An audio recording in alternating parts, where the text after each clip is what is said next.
What do you know about migrant workers during the Great Depression? Well, migrant workers is one of the saddest stories of the 1930s in that folks had no other jobs. They'd lost their jobs in banking, law, medical profession, regular small stores. People were dying for jobs. So people said, where are their jobs?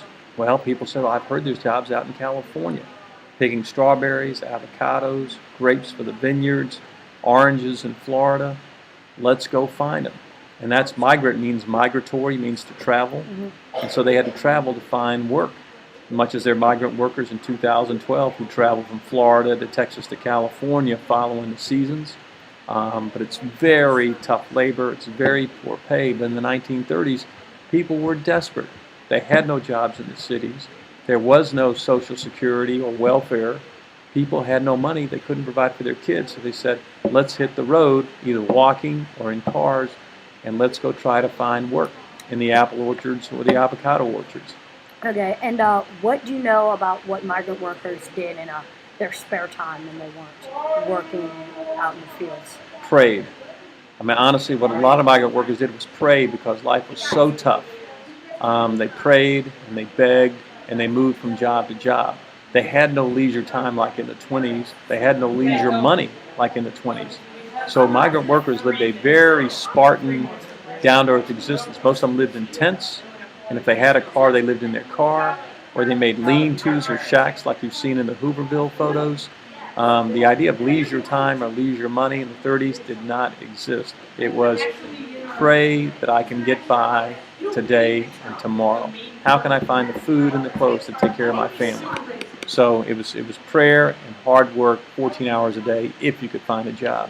And how much money did they usually make per week? About? Yeah, I'd say the minimum wage back then was certainly under 50 cents an hour, easily. And so they're working 8 and 10 hours a day at 50 cents an hour. You're talking $5 or $6 a day, and you're talking, $35, $40, $50 a week tops.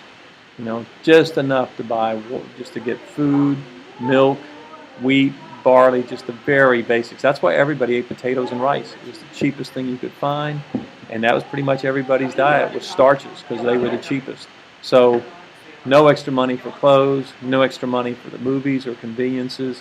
It was a desperate time for the migrant workers, and that's what Steinbeck wrote about in Grapes of Wrath, in the family that went to California and found tragedy. And what about the kids that during like that would travel around with their parents? Well, you saw, Max, in the photographs that we looked at, photos of the Great Depression. You saw their faces. Most of them had lost hope. Not all of them.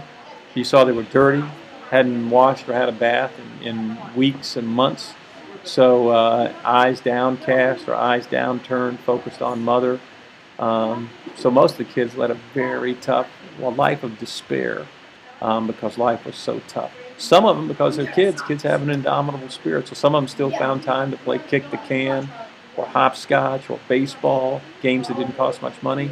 So some of them could still maintain that sense of humor and that enthusiasm. For a lot of them, it was a decade of despair.